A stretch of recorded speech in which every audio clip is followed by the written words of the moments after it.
You're listening to the Mobcast Network.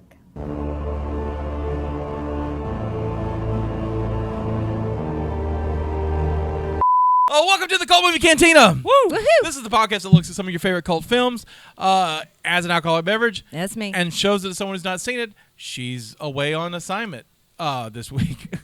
And then we talk about it. I'm your Native American pop culture spirit guide, Scotty, and I'm joined by, as always, Your Lady of Libation, Stephanie. Justina, our Jellicle Jester, like I said, is out, and so Ricard Tyson's just going to fill in for her. He's going to play That sounds her. good. Who the Hey, hell but I is think that? he's seen the movie before. Yeah, I think he's seen the movie at least once. Yeah. I'm pretty sure. So yes, we have special guest Ricard Tyson. I'm Woo! so excited that you're here. Thank you. Proud Mobilian. You have been in a million things, including Kindergarten Cop, The Babe, Kingpin. There's Something About Mary, Black Hawk Down. I really would love to spend a whole hour and talk to you about Battlefield Earth, but that's another show. I learned how to fly a jet in 1 week. Oh, that's going to be a whole other show for that. I cannot Okay. wait. This week we're going to talk about the cult classic, an amazing film, I think, 3 O'Clock High. 3 o'clock. I love it. And so I can't wait. It was one of my husband's favorite films. It's one of it's One of your husbands? Yes. Okay. I'm sorry. He's got a couple. Multiple husbands? Oh, well, I had Yeah, in true. the That's past. It's my never mind. Okay. I was just kidding. No, now you just threw her off train. Yeah. That's how it I'm like, works. meh. How do I answer this? Beforehand, let's get some business. You got to get through all the normal stuff. Hey, if you like us, you can subscribe to us on any fine podcast app. Anywhere you listen to podcasts, that's where we're at. Please rate, like, and subscribe. We're on Facebook at facebook.com/Cult Movie Cantina. And, of course, we're on YouTube at youtube.com/Mopcast Network. I recently guested on a podcast called The Justice Court. I was cheating on you. I saw that. I was cheating on you, and so It's okay. Is that why you were in court? yes, I was in court. I was cheating on her. Was in Justice Court and did a wonderful discussion about Kevin Costner's The Postman, Oh, okay. and so I wasn't in that one. no, probably would have helped it. I was about to say, it's like Probably would've helped it. That was a weird movie. It was Yeah. a movie. And so we got to talk a little bit about that. There'll be links in that so you can watch that now. But we're not talking about that movie today. We are talking about 3 O'Clock High. Directed by Phil Jono, written by Richard Chastain Matheson and Tom Cesali. Stars Casey Shamasgo as Jerry, Annie Ryan as Franny, Richard Tyson as the amazing Buddy Revell. All right. That's it. Glad you finally made it to that one. Saving the best is important, right? Stacey Glick as Bree, Jonathan Wise as Vincent, Jeffrey Tambor shows up as Mr. Rice, and I just want to put this because I like Mitch Pileggi from X-Files as Duke the security guard. Right. Normally we would have fun facts, but the fun fact is that we got Richard Tyson here, and There you go. the That's best your fun fact. Is the best. Well, we'll see. So before we get into the meat of the story, this is your first feature, right? Very first one. So Yeah. so you're a kid from Mobile, Alabama. Mm-hmm. How did you get from Mobile, Alabama to 3 O'Clock High? We don't have time for that. Reader's No. Digest version. You know, I left downtown Mobile. My brother played for Bear Bryant, and he goes, I counted them. There's 47 people and your mother to see you go be in the movies. And I had $100. And got on the thing, and, you know, I said to Adrian, look, your mother's a person, too. That's 48 people, you know. But I just saw wild hair. I got on it, got on the bus, and no one else was leaving, Right. you know. But I was out there for 2.5 years, and I broke into every studio. I met a producer. He said, says, you know what, you would never have been in the movies if we were fighting Iraq at the time that you showed up, because we were defending ourselves, you know. But, yeah, I sneaked in. The first day I was there, I went to the MGM studios because this old man on Hollywood Boulevard, I had a $2.50 some kind of steak, and I was so excited. He's like, what are you doing? I said, I'm going to be in the movies. I'm going to be in the movies. He goes, okay, kid, you know, on Hollywood Boulevard. I'm like, you know, I am. He goes, I said, well, where's the closest studio? He goes, look, kid, it's MGM. And I said, well, he goes, you can get a bus and take it over tomorrow. So he was very nice, but he said, look, got some advice for you. Everybody's going to want to tell you how to get in the movies. You just ask them why they aren't in the movies. And he goes, but the one thing you need is patience. I'm like, why aren't you in the movies? He goes, I think you got it, kid. I think you're going to do it. And so the next morning at 8 a.m., I'm looking at MGM Studios, and I'm walking. There's a guard shack about 100 yards away from me, and there's big white mansions that they used for going with the wind and stuff. And but I was ready, and I get almost to the guard shack, and there's no guard. I'm like, oh, I can walk in. 20 feet more, the guard shows up. I'm like, oh. And so I immediately turned right, and I walked all the way around to see where I can jump over the fence. What's his name? Cooper, the famous movie guy back in the day. Gary Cooper. I was cussing him because all he had to do was jump over a chain link fence. Right. This is 30 foot high, with cameras, and I come all the way around, and I go to the TG&Y drugstore, and I get a little flip notebook, and I start walking towards the gate again, and the guy's there. And I'm like, dear God, please help me to get in this gate. And I'd stop, and I would write, and I'd stop and write. And by the time I got to him, I was like, oh, I'm a writer, and I'm late, and I'm writing, and I got a new idea, and I went, hey, how you doing? He goes, hey, how you doing? And I walked right through. Oh, my God. I threw up the notebook. I wish I had saved it, right? Because I got a lot of promises to God, I guess. But anyway, I was talking about calling maybe that first part of the book the ninth door, because I went to 9 different. Says, what are you gonna do? I went and I hid underneath this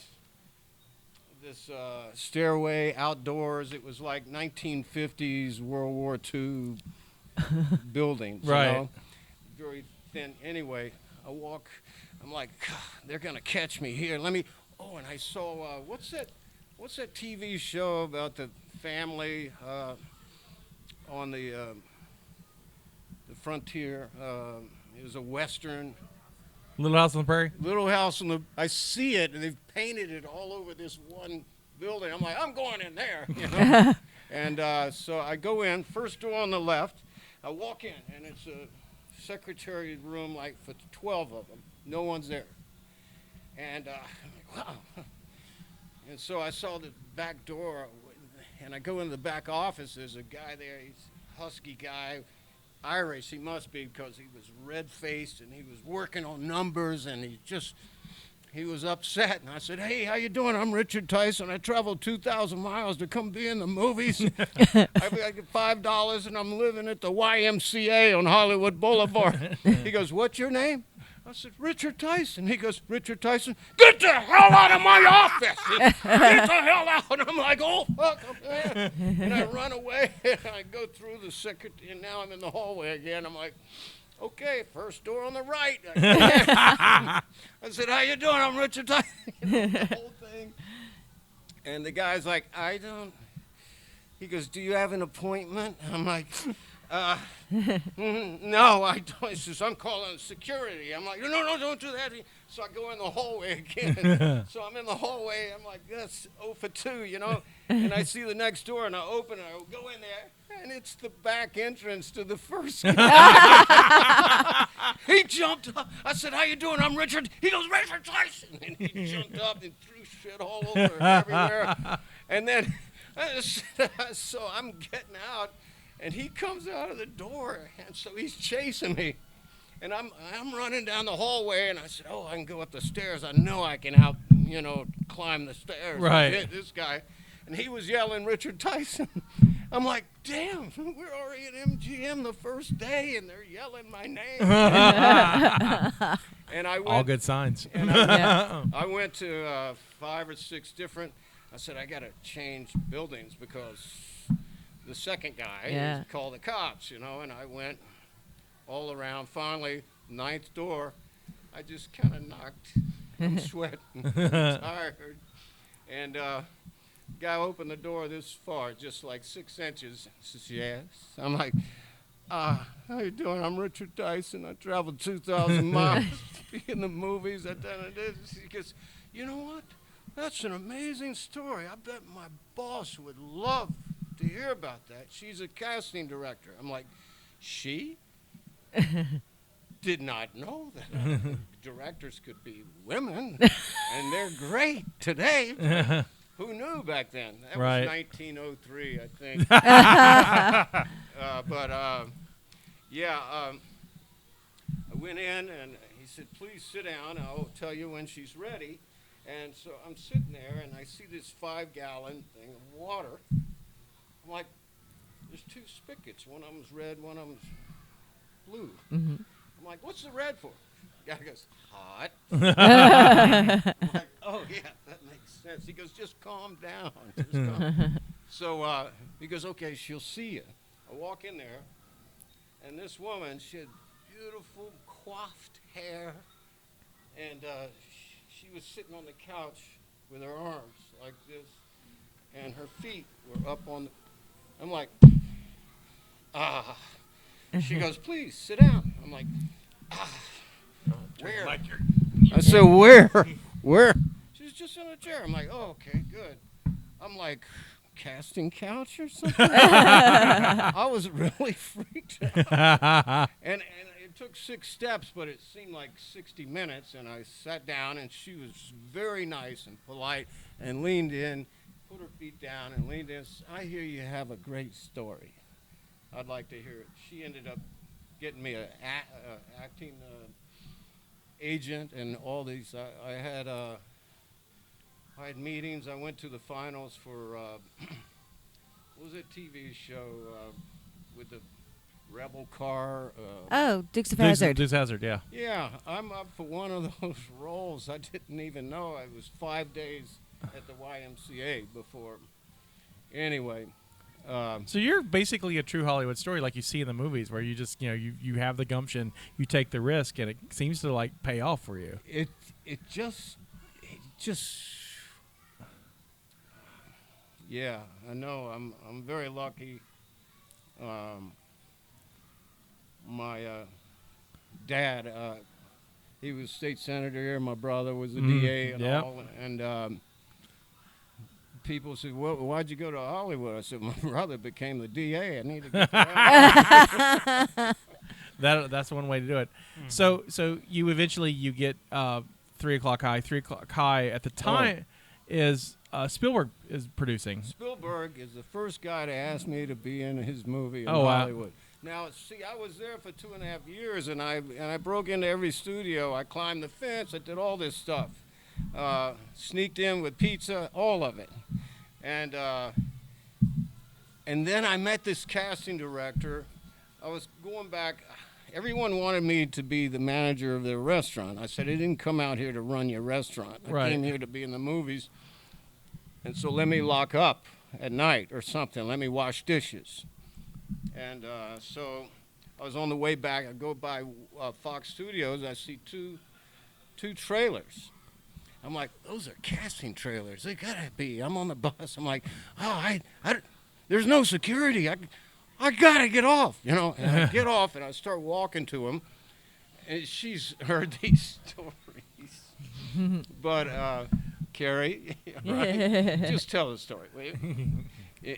Anyway, I'm walking to both the trailers. I'm like, which one, left or right? Fate. We got to fate. I'm gonna let fate decide, and I'll stop, so they could both see me. I stood there. It was like 1:30 in the afternoon. I stood there until dark, and no one came into or out of the trailers, and there were no cars. I'm like, all right. you're missing it. You know, went to my busboy job, and I come back the next day at 9 a.m. Because business starts at 10 a.m., you know, unless you're shooting a movie, and it's 5 a.m., you know. So I was there at 9 a.m. the next day on Tuesday, Wednesday, Thursday, Friday. I stood there all day long. Goodness. All day. Not one person walked across from me. Nobody. I didn't see anyone open the door. Nothing. And Friday afternoon, it's getting dark. I'm like, I don't want to lose my busboy job, you know. And last chance, okay. And this heavy-set woman leaned out of the left trailer. Said, hey, do you want some water? I'm like, I'd like to thank the Academy, Jesus, my mom, my dad, you know. And I go in, and she goes, let's take you back to, you know, why don't you sit down, relax. All right, let's take you back to the boss. Fenton and Feinberg Casting. Mm-hmm. Fenton Feinberg Casting was one of the biggest ones in town at the time. And Jane Feinberg, she was the boss there. And she took me back there. I said, hey, Miss Feinberg, do you want to hear a monologue? I only knew 2. I'm like, she goes, no, that's theater. We're doing movies and TV shows. She was hardcore, right. You know. She's been dealing with these people forever, you know. And I'm like, look, it's Tennessee Williams and Streetcar Named Desire. I mean, it's good. And she wouldn't let me do it. Right. So I started doing it. And I said, I know where Mitch is. I don't know where Mitch is because he didn't come back here with the roses. And she goes, Mitch, who? You know. She kept responding to me. And eventually, halfway through the monologue, she backed away and put her hand on and just, okay, go ahead. And she let me finish. She goes, wow, you know what? I think you got it. But you got that twinkle in your eye, and you know what? You just need to go away and train and come back. I'm like, okay. I left. Me and my brother, we went back to Bear Bryant, and he played football, and I signed up at the theater department. And it took 2 years to graduate. But then I got an offer to go to Cornell with my master's, and she said, you need to go away and train and come back. That's what she told me. I forgot to say that. So I go back to train, and so I've got the BFA, and then I go and I get my master's from Cornell, and I call her. I said, is Valerie there? She's kind of heavy set. She goes, this is she. I'm like, oh. Should have mentioned the heavy set. Yeah. She goes, I said, look, remember me? I'm Ricard Tyson. You know, I was standing out in the parking lot. She goes, God, I kind of remember. That's like 5 years ago. I'm like, yeah. And Jane told me to go away and train and come back, so I'm coming back. She goes, okay, but don't tell us. Don't put it on us. Right. You know, I'm like, okay. And if you come out here, drop by and see us, you know. So I go back, and I finally get there. There's no trailers now. They're behind security, and they're established. So I go around the back lot, and I climb this 3-story chain link fence. Still climbing fences. Yeah. And I've got the barbed wire in between my legs, and this woman leans out of the office building and goes, what the hell are you doing? I said, I'm trying to get in the movies. She goes, well, you're not going to be in the movies. I'm like, yes, I am. I am, you know. And she says, no, you're not. I'm arguing. She goes, well, I'm calling the cops. She slammed the window, and I got down on the inside and ran and hid for an hour and a half and then calmed down, and I was walking down. I see the shield, Fenton Feinberg Casting. I'm like, that's it. And I go in. I said, is Valerie there? There's a partition. It was a house, but like the dining room was a main secretarial room, and there's a partition. I said, is Valerie here? She's kind of heavy set, and she came around. She goes, I'm Valerie. I'm like, oh, look, I'm sorry. I've already accused her of being heavy set for 5 years. And she goes, "Oh, I'm a big Greek woman. I love life. That's great. It's fine. Let's take you to the boss." Well, now I knew 52 monologues. Right. And I go back there, and she goes, "You know what, Richard? I told you a long time ago that you have the chutzpah because you stood out in front of our trailers for 5 days, every day, and we would check every time and look through the window when we got to work, and you were there every single day. And yeah, I told you to train, come back, you know." And I said, "I'm back." You go, "Well, what are we doing for an agent?" And I said, "Well, I've got a list from the guild." She goes, "I know a match made in heaven." So that's a key phrase in my life. And she picked up the phone, called Bruce Willis's agent, and on 30 days I was in moonlighting. Right. And I've been working ever since. That's fantastic. Absolutely. And then, like I said, from Moonlighting, you get with Spielberg and do 3 O'Clock High, which Spielberg sees a script. From what I read, he looks at it as Karate Kid. He wants it to be Karate Kid. It looks like he reads it as a Karate Kid film, and he hires this new director to do it, who is a huge Scorsese fan, and he makes a Scorsese film instead. Oh God! And so 3 O'Clock High is very much high noon at its core. That's right. It's very much high noon at its core, but with a kind of like a Scorsese's After Hours kind of look to it. It's got that kind of polish to it, the angles and things that they've done with it. And the cinematographer of 3 O'Clock High, can you look that up? Yeah, I can do that. Famous We can director. I'm on it. Famous director. We have a producer. He is on it. And he's a great guy. I mean, the way he made the clock move, and just everything. That's awesome. Caleb's going to look it up for us. So I'll never work with him if I can't remember his name. No, but Spielberg. It's really amazing because I went to Universal Studios, and I have a truck and a sofa in the back of my truck. If the tailgate's down, it's Barry Sonnenfeld. Oh, Sonnenfeld, yeah. Yeah, that Barry Sonnenfeld. No wonder I haven't worked with him. Hey, Barry. If you're on Moffett Road or something. So the guard, I get there and I've got this sofa trying to get in Universal, and the guy goes, "What are you working on?" He thought I was a plumber. Right. My brother was a plumber. We know what a good day of work is. I said, no, I'm doing a movie with Steven Spielberg. This is my first audition. I didn't know. But I had 15 callbacks. Over the course of the next month, I became friends with a guy at the gate. He said, "Oh, you're still doing a movie?" I'm like, yeah. And, they flew me to New York because we were looking for Mitchell. Right. And he had to be a certain height.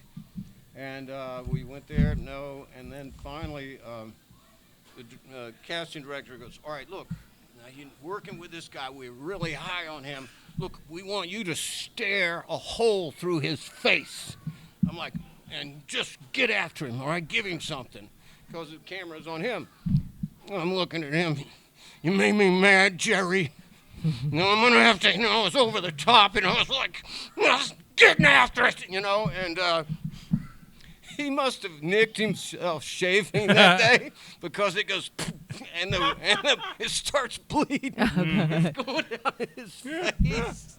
And then they finally, at the end, cut. It's like, "Well, damn, we didn't really think that you were going to do that." But Casey Shamasco, he was great. Yeah, Casey Shamasco's great. You're both amazing in this film. I just watched again earlier this week, and I had so much fun.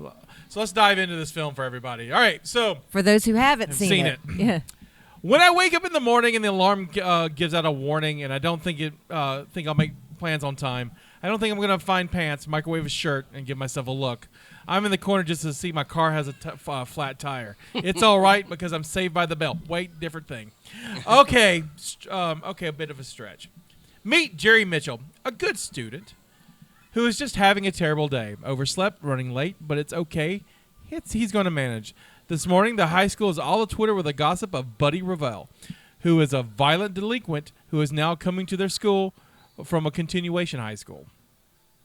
Or reform school. I was wondering, what is a continuation high school?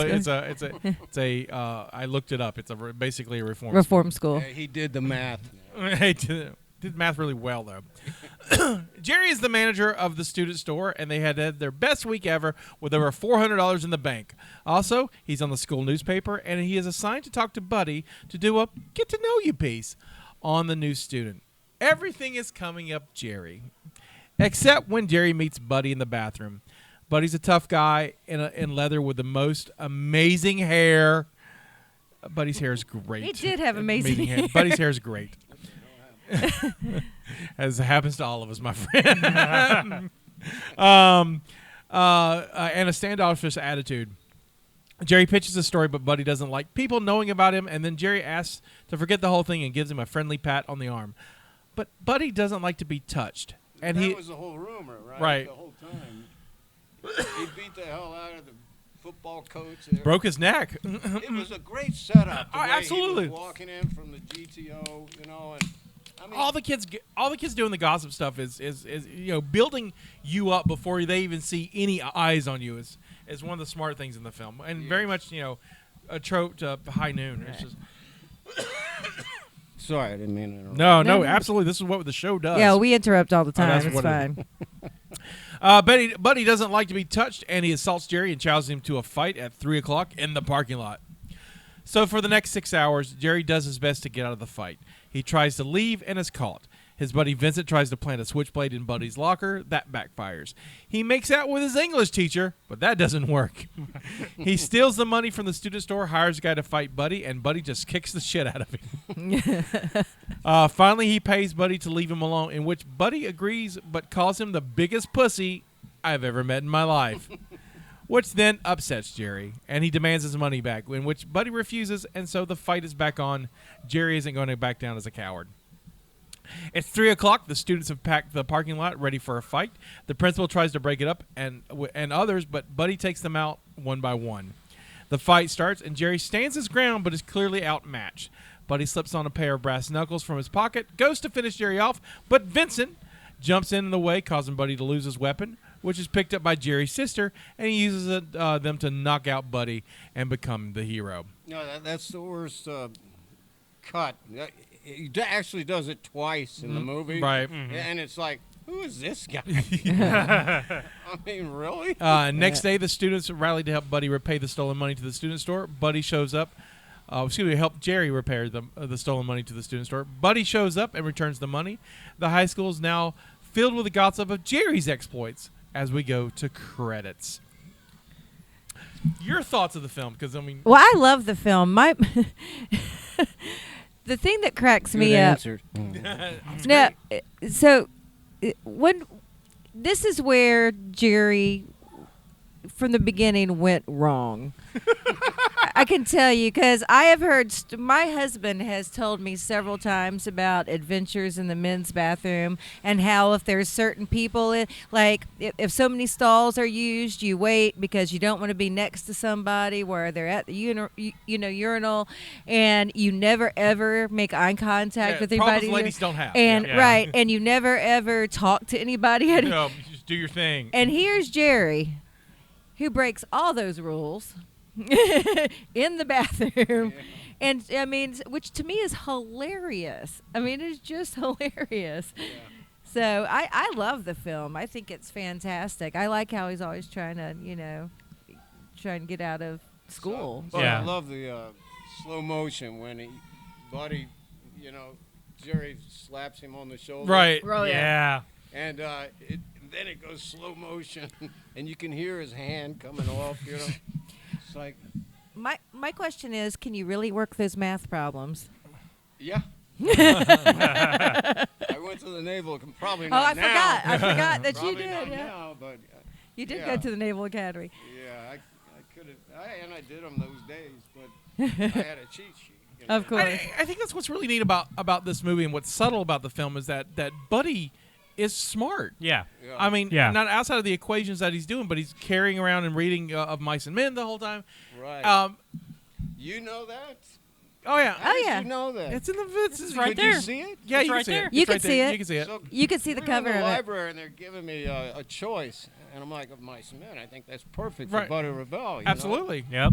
And God, I didn't know anyone knew that. Yeah. I didn't see it on camera. mean- Yeah, you can Yeah, see you it. can see it. You can see what book you're reading. Oh, good. I mean, But I think these are great subtle hints about the students in the beginning of the movie that they build you up as this thug, Right. this monster, and really, and this something- is Buddy's chance to a new life. right. Like, yeah, this is his second chance to get away from that type of stuff, which is why he's kind of like, I don't want people to know me. I want to start over because all this stuff is not who I am. And, like, the fact that they want to ask questions about it, it's like, I think that all comes out at the end of the film.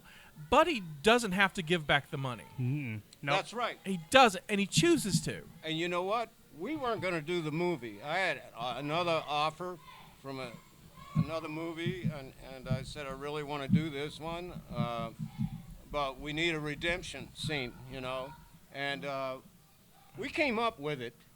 He doesn't have to say anything, And but he comes there and he thinks he's going to knock him out, and he drops the money. Man, It's a great scene. And, That's and, awesome. And it's also it's also smart the fact that he doesn't say anything, because one of the best parts about him is that you're so strong in this film that you don't have to have a lot of lines. You get everything you need to get across. And Buddy is Buddy's kind of a misunderstood character, I think. I mean, yes, he's the bully and the foil in this, but you're right. This is all Jerry. Yeah. This is all Yeah. just Jerry just screwing up his day. Yeah. And like, That's what I'm saying. Like, this I could have mean, been he was easily anemic. No one said that, you Right. know. But you know, he was. That's why he went to the bathroom. right. Right. It's just it's so good. But I love that. I love the end of this where he again he doesn't have to give up the $300. He doesn't. Absolutely no reason to, but he does. And Right. and then it just Yep. kind of ends, and it has the flip with the story of Jerry, about, Right. Yeah. what Jerry did. But you know, and he was able to pay back, you know, what he owed. you Yeah, know. and I would argue, in terms of like all the times that Buddy has gotten in fights in the past, maybe it's to pass on for people to talk about somebody other than him. He's looking for somebody that can win. That's why he calls Jerry a pussy, because he's like, hey, if you can't fight me, and he knows that that's going to get Jerry to go over Right. the edge to do it. Yeah, and he's in the classroom, like, all right, let me see it. It's Now, amazing. that was a little out of character, I think, for Buddy Revell. Hey, you know, that's like a bully in class. right. It's like, let me see your, Yeah. let me see it, you know. But 3 o'clock high, I tell you what, I've been all over the world, and people call me Buddy Revell. I tell you, when I pass away, it's not going to be Ricard Tyson laying over there. It's Buddy Revell. up there. But it's a good character. It's a great character. And like again, not quite a villain. There's something we don't know about Buddy that got him here. Mm-hmm. And I agree with Caleb. I think, and this is just speculation. I was watching the movie, 35 years later or whatever. But the idea of that, like, there's something there that he just wants to restart over, and if you just leave him alone, he can get that chance. And I think that ending scene kind of Right. leads into that. Yeah. Speaking of the Buddy Revell, though, I think it was time for our libation. Oh yeah. Well, Yes. we started on half of it. And How do you speaking spell that? PBR? PBR. Pass blue ribbon. So speaking of being called a pussy, and I was suggested, that we bring Buddy Revell a shot and a beer, and I'm like, okay, that sounds great. What kind of shot? What kind of beer? It's something that'll knock you in the face, like tequila and PBR. Really good Richard Tyson there. Yeah, like tequila and If you need an PBR. understudy, there she is. Okay. And I'm like, And I'm I like, need a stunt double. She'll do it. my first thought was like, oh God, I hate tequila. and I'm like, okay, I'm not doing tequila, but I'll bring the PBR. You know, I'll get another shot. And he said, okay, well, if you want a pussy shot, you can do something. And I'm like, oh, hell no. I said, we're doing tequila. Bring on the tequila. So- Yeah. Yeah, I mean, you hate getting hit in the face. Absolutely. Absolutely. You don't want to get hit. So, Caleb, you Yeah. got to come participate. Yep. All right. Wow. Best part of the show. Yeah, it's getting better and better. We get to talk about you and then have libations. Isn't it great? Do you need another? Yes, I actually do. Could you pass this over to me? Yeah, I please? And wait for Thank your shot, Caleb. Would you like one of these? Now, 3 o'clock high. In the gym. Right. You know that scene You want a in the beer? gym. Yeah, I'll take one. I'll do it. He's like smoking a cigarette. Buddy Revell is smoking a cigarette, Right. and I said to the director, I'm like, I want to smoke a cigarette. I don't know, because he's on the outside. He says, what are you going to do with it? I said, well, I'm going to walk across the basketball court and flick it. He goes, no, everybody at the school, oh, no, you can't. That's our basketball court. I'm like, well, that's Buddy Revell. It's not me. I'm Right. sorry about it. Maybe. So we had a whole crew just wherever it flicked, they rushed over To off camera and picked it up. But the director really liked it because when he smoked, the smoke went into Jerry's nose and in the back, and it looked like a train coming, you know. Right. And it was a visual thing. No, it's Are we great. ready for our We're Buddy ready. Revell? Yeah. All right. Tequila with a PBR chaser. There we go. To Buddy Revell. To Buddy Revell. To Buddy. Buddy Revell.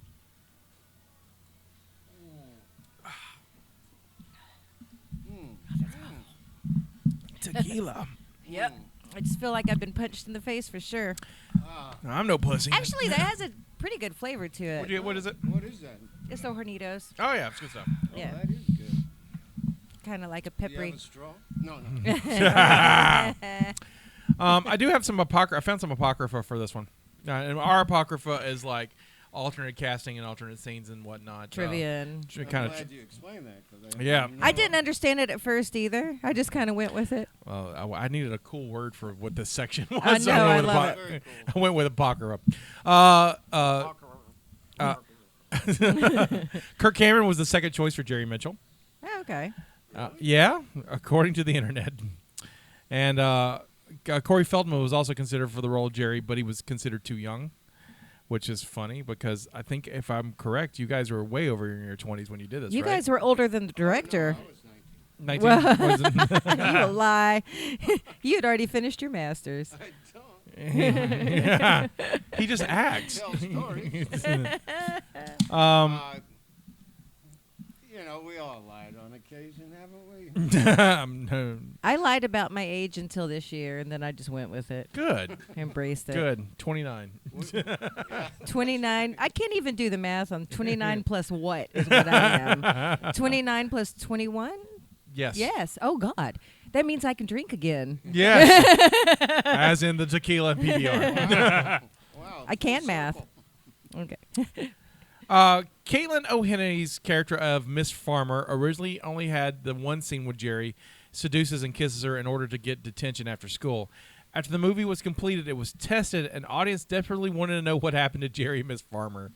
The makers, including Steven Spielberg, brought on Henry and Casey Sizemore back to the last scene to film the last scene in the movie where she walks into the bookstore and passionately kisses Jerry. So that was an add-on. So that was what I had for Apocrypha. Apocrypha. That's the PBR talking right there. All right. No, but So here's 3 o'clock high, I'm stopped every day. because 3 o'clock high. rightfully shows a good movie. I mean, it's really It's a quite amazing to have that in What the back pocket, I guess. What is your favorite? I'm just this has No, nothing to do with the movie. no, but absolutely. I'm curious. What was your favorite movie role? out of all the stuff you've done? Who's your favorite character that you've played? Well, I have to say 3 O'Clock High, you know. I've done 160 movies. But that first one was Spielberg. 15. Oh, when I got to Universal Studios, I had my sofa in the back. And I stayed because I was homeless. And I was behind security. Right. So 7 out of 15, I was in Universal Studios. And I felt good. And I always use the excuse I was doing a movie with Steven Spielberg. Fantastic. And they're like, everybody says that. But no, seriously, I mean it. I am. Yeah. And when I got it, I mean, that guard guy, he was like, you really got it? I said, yeah, I got it. You know. That's fantastic. But I've done some movies. I did a movie, it was not for a lot of money. It's called Jake's Corner. Mm-hmm. And I play an ex-Heisman Trophy winner who's down and out. His parents saw every game but the last one, and they crashed. And he goes to the desert in Arizona, and he's living out his life there. And he has to identify bodies and stuff. And I think it's a great movie, and I hope people will maybe check it out. Yeah, absolutely. Yeah, Jake's absolutely. Corner. So here's our bar trivia section. Is all the trivia I found for the film. So if nothing's right, please let us know, because we have someone who can verify stuff. Yeah. That didn't happen on the set. All right. So our first one was we Wait! I wanted to ask you about that. Sorry to interrupt. Absolutely. Well, you said they had options for Jerry. How about Buddy? No, you're the only one that came up for Buddy. Okay, Yeah. I'd like to hear that. You're the only one that came up. It's true. I looked too if there was other options. Because this is something we look at every movie. We look at the alternate casting because we like to play what if.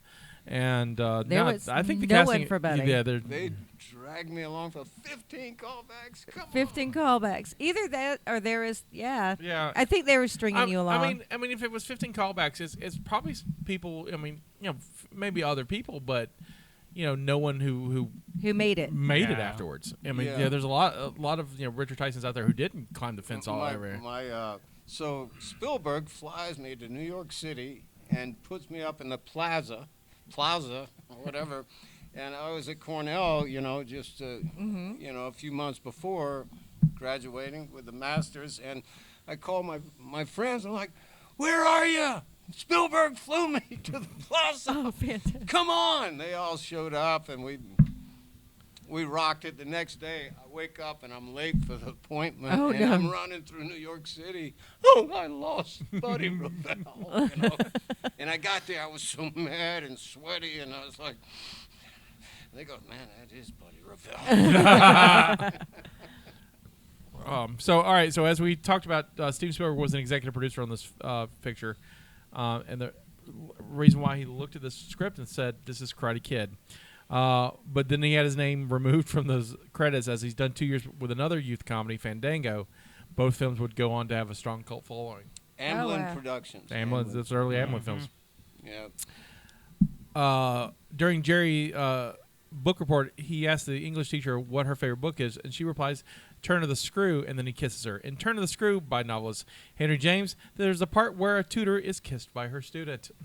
So it's an aptly picked title. That was my favorite. This one we kind of alluded to, that Casey and you, who portrayed high school students, were actually well over 25 years of age when this film was made, and in fact were older than the film's director. Oh, that's lighting. That's lighting.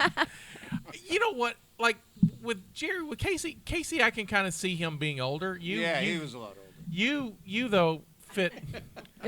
I buy Buddy as a high school student. I did. Like there's some scenes. I do. There's some scenes with Casey. Know what? I always want. I'm sorry to interrupt. No, that's our show. Yeah, trust me. No, but I've always thought about. I wanted to do 3 O'Clock High, Buddy when he leaves. Right. And it starts getting in the GTO, and I want it to be a cartoon so that I can still do the voice. Right. Oh, that would be fantastic. And where did he go? Did he go to the military? Did he, go to prison? Where do you think Buddy ended up? Well, I was hoping he was a Marine or something like that. I could see it. You know what? Yeah. I could see him as a Marine. We talked to Marines today. Al and Mark down in Florida. Right. they wanted to hear about Buddy Revell. You made me mad, and they wanted you the biggest pussy I ever met in my life. You know, that was today. Yeah. Yeah, okay. And it gives me chill bumps that those guys respect that. My oldest son was a Marine. That's right. Parrish is Marine. Yeah. You sure? The music playing in the insect movie that Jerry watches in the biology class is Out to Sea theme from Jaws, which is also directed by Spielberg. So homage to, yeah, Spielberg. He's a guy. Spielberg directed Jaws. Is he a director guy? Yeah, kind of a big deal. Not really, you know. Roger Ebert gave this film 1 out of 4 stars, declaring the plot to be pretty stupid. Which I'm just like, it's high noon. Right? It's a great plot, and lamenting that the bully Buddy Revell was the most interesting character, but underdeveloped. And I kind of we agree. wanted, in other words, famous for. we wanted more Buddy Buddy Revell, Revell. is what we were saying. I did agree. too. I would agree. love to have known a backstory. On Yeah, Buddy something Revell. a little bit more than just the gossip the student had. But it was all just one day. Yeah, Yeah, it was. it's just One one day. You day, don't have time. but it's great. And this is just something I thought was funny. Yardley Smith is in one of her first roles as a cheerleader. She's the longtime voice of Lisa Simpson, but she does this. She does the Legend of Billie Jean, and then she does Maximum Overdrive, kind of back to back to back. And then she becomes Lisa Simpson. Yeah. All right. Budget for this film was $6 million. It didn't come this way. No. I was gonna say, how much of that did you get? Not the six. Well, Not the $6 million. It was great. I could get a new sofa for my truck. There you go. New sofa truck money right there. I mean, let's put it this way: it's better than what you had before the movie. By the way, that's Oh, the yeah. T-shirt for the show. Sofa truck. That's it, sofa Sofa truck. I love it. It grossed $3.6 million. Yeah. It opened on October 9th, 1987. It opened at ninth place. Okay. So so there's 5 movies that were the top 5, and the number 5 was Surrender, which I don't know anything I've never about. even heard of that. Someone to Watch Over Me was number 4. Number 3 was The Princess Bride, which we've covered. Yeah. Number 2, speaking of Kirk Cameron, Like Father, Like Son, that was a body swatch movie. Oh, I remember that swap one. movie. Parent And, Trap. and the number 1 was Fatal Attraction. Okay. I'm sad we didn't get to play the guessing game. You know what? Because honestly, I had not seen most of these films. Yeah, I so don't it's know those like films. It wouldn't have been a fun guessing game. However, we will play the guessing game of 1987. And here's something I found out when I was doing the research. We've done this show for now. We're in our second season. We're almost 3 years into doing this show. We've done lots of movies. I think 1987 is the most movies. We've done 1, 2, 3, 4, 5, 6 movies in 1987. Oh, God. So this is our 7th. I don't know if I can name them. Can you name this one? I can name this Okay, one. good. 3 O'Clock High. and we've named Lost Boys. yes, Yep. Princess Bride, because you just mentioned right. And so there's 2 more, it. 3 more.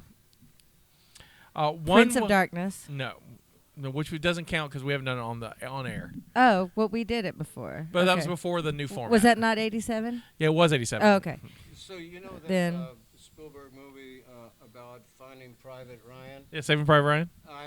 I'm like up for it. I'm gonna go in and meet him. Uh-huh. As soon as I walk in that room, he would walk over, I'm sure, and say, "Buddy Revell." But my agent was bickering with the casting director, and I never got in to see him. Oh, no. Oh, That would have been fantastic. that would have been fantastic. You'd been great in that. You're great in everything. So Oh, my I owe God. you 20 for that. I'm just glad you're here. It's great. I'm so thrilled that you're here with us. I don't know what else. So I will give you a hint. One was when we did when we were on vacation. We took a vacation together. Oh, that was Monster Squad. Monster Squad, and then the other one was, We want to hear about it. and then It was great. We went to the beach and had a kumbaya, the beach retreat one time. Okay, good answer. the way I can do a vacation and a tax write-off at the same Right. time. I mean, It was seriously. I'm sorry, federal government. It was a business trip. It was a business trip. We did record. We did perform. Absolutely. N- I'll testify. and got drunk. the other one, Well, that was after. there are some stories. Oh, that's cute. There are definitely some stories. That was not after the I mean, in L.A., Yeah. they're always, if we have a lunch or anything, that's It's- yeah. all we have to do is talk about the movie. That's it. All right, This give is me another. this technically is a tax write-off. So I need to start saving my liquor receipts. you should. I need to seriously because I go by Cottage Hill they're package stacked every up. show. So the other one is a Nicolas Cage movie that it's not Con Air that we've done. I think we've only done 2 Nicolas Cage movies. Did we do Raising Arizona? Raising Arizona, Okay. look at you! Woo! Boom! Best one. That All is right. a good one. 3 O'Clock High sadly came out to number 137 in the year. However, 3 O'Clock High I think it found its love in Hold on. And- I think I need to take a shot because I got those movies right. that sounds good to me. Anybody want to join me? Well, how many movies did you get right? That means how many shots you're going to take. You do have to drive eventually. I'm not. I have a just couch over there, so No, okay. I want to tell you about Anybody else before I meeting, cork it? Magic Nope. Johnson. please tell us about meeting Magic Johnson. I was doing Two Moon Junction. Do you know that movie? Yes, absolutely. Well, I was there, and the director, I told him, I said, look, I got the opening of 3 O'Clock High at Universal Studios. And I talked to Magic Johnson. No, I didn't talk to him. My manager says, Michael Jackson is going to be at that party. And Michael Jackson, no. Magic Johnson. Magic Johnson. So I said, Same well, thing. I want to go. I didn't want to go because it Be a said different these Lecter show. models and all the liars and everything. But Magic Johnson, yeah, I'd like to go. I'm wearing Jordans, no. But I'm wearing Magic Johnson's weapons, purple and gold. So I wanted to go, and I went. And I'm in the kitchen, all these models and liars and everybody, and my manager goes, there he is, he just walked in. And I looked over, just above, I stood up and I looked up, like, where is he? Oh, he's up there he is, that's Magic Johnson. And I went over there and I was so excited, I said, Magic, would you shine my shoes? Oh my God! I said that. I said, no, shine. He goes, sign? Yeah. He goes, do you have a pen? I'm like, I'll go get one. He goes, You "Good know idea." you're from the South when. No, but he was so cool. He was so cool. And then later, at the end of we're standing outside waiting on the cars to come. They drive them up, and you get in your car and you leave. And Magic, he walks up. He goes, "Hey, I hear you have an opening at Universal Studios. It's called 3 O'Clock." I said, "Hi." And he goes, "Hey, yeah." He goes, "Can I go?" I'm like, "Yeah, I'll rent a limo." Yes, unless you have one. Unless you have one. Anyway, it was early Right. for his Yeah. career. And I'm like, yeah. And we had it all set up. I'm on the set at Two Moon Junction, and I told them in advance and everything that I need to go for this opening of my first movie. Right. And they go, we're going to be here all night. I had to call Magic Johnson and say, we'll have the car pick you up, but I'm not going to be able to make. Oh no! Oh, You could do your own opening. No. Oh you missed your own And premiere. I never talked to Magic Johnson again. Oh. Magic! If you're watching the show, Right. That's Watching? us. yeah, because we're Because we're filming. These are all. These are 3 cameras. or listening. He, I like Yeah. the round lights. Magic may be a fan. I don't know. All 3 of the round lights are cameras. All right, so Hey, thanks for bringing that up. I did tell Carrie that we're filming. Oh, that's great. That's great. so Good lighting. But it's not. But it's not live. If that makes you feel better, we do edit. let's play. Who's Well, the editor? that would be me. Okay. How do you find the time? So in my real life job, when I'm not doing this, I'm a video producer for the local casinos, so Wind Creek, and so I'm a Creek Indian. I am too. You are? Yeah, absolutely. I know. I like you. You right there. You're probably a cousin, I'm a very, very white girl. but you're our white girl, so I we love know. you. I'm the token white girl at the table. So we'll catch you. I'm the minority for a change. So Anyway, about the movie. so the top 5 for '87. Top 5. So actually, we just recently played this with the Lost Boys. Actually, so let's see if you can remember any of this. God. You will not. I will give you hints. We'll go from 5 to 1. Okay. So Fatal Attraction's one of them. yes, number 3. Okay. So we will cut that out. Ready? Number 5 is a comedy about 3 guys. 3 guys and a baby. And number 4, Sean Connery won his Oscar from this one. 007. No, it's not. It's not 007. I know. Sean Connery won It's a his movie Oscar. set in Chicago. Kevin Costner's in it. It's Brian a- De Palma I directed know it. it's a gangster movie, but I can't remember the name of it. Oh my God, it's right there. It's a gangster movie. De Niro's in it too. Is playing Capone. Yes, it's a gangster I know. movie. I can't remember the name of it. The Untouchables. Yes, thank you. Number 3 was the aforementioned Fatal Attraction. Yeah. Number 2, Vietnam War movie directed by Oliver Stone. Won the that's- Oscar. That's Yeah, that's right. hold on. That's with Pyle. Pyle. No, No, it's not that That's one? Kubrick's. That's Kubrick's. Oh, that's You're Kubrick's? thinking Full Metal Jacket. Hey. Yeah, that's one of my favorites. Okay, so And so is the other one. The Full Metal Jacket same year, so it's the other one. oh, I don't know. Platoon. Oh, Platoon. Yeah. I like Full Metal Jacket better. I do too. Beverly Hills, because it's Kubrick. Yeah. Beverly Hills Cop 2 is number 1. Okay. So that was that one. Because I was going to give a hint, and I just gave that away. Why? PBR tequila, folks. That's what What? that combo Okay. of 'em. Oh, that's a lot of credit to the PBR. So, besides the wonderful movies that you have been in, what is your favorite movie? Oh, that's a good question. Thank you. You know, I've done 1,000 plays too. You know. Well, we've theater. talked about this because I have a theater background, and we So do I. both we No. both have done a lot of Shakespeare. You and I. I have Well, not. Though. the last one I've done is To Kill a Mockingbird. I was in that. I played Maudie. Oh, you did? I All did. right.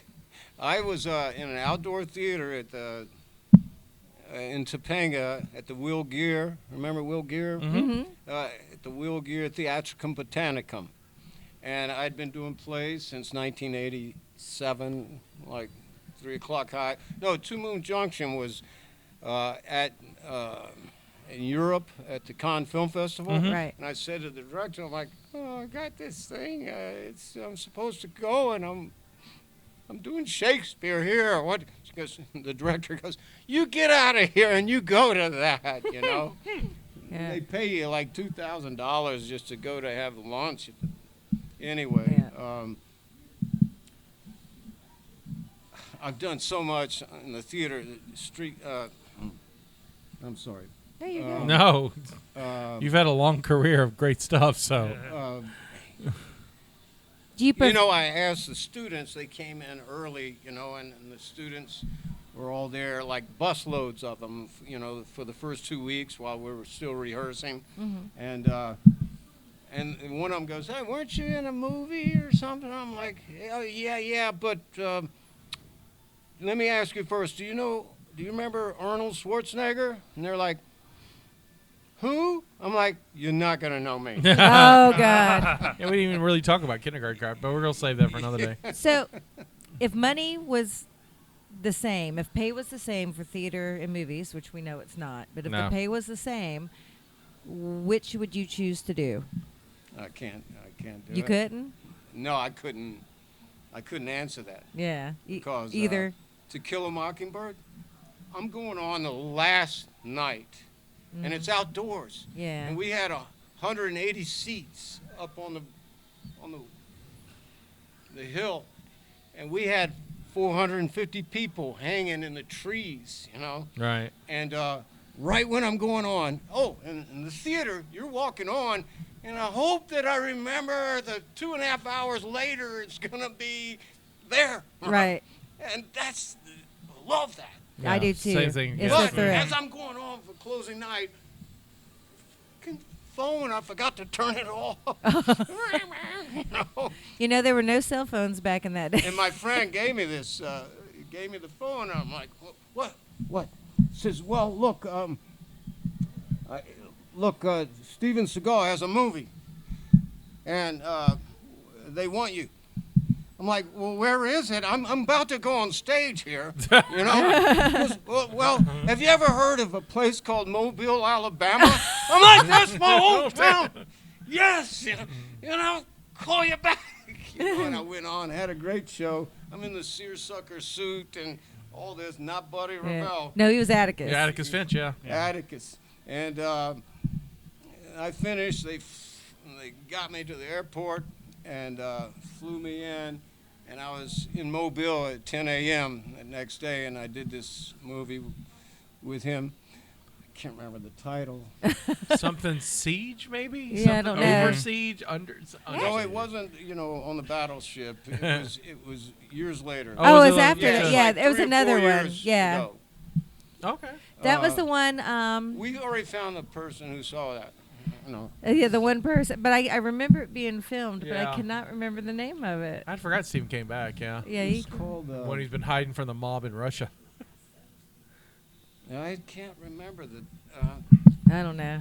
Now we got to find out. Producer Caleb, We can pull up your Yeah. IMDb. what Steven Seagal movie was filmed in Mobile just a few years ago? Yeah. I think we already found it.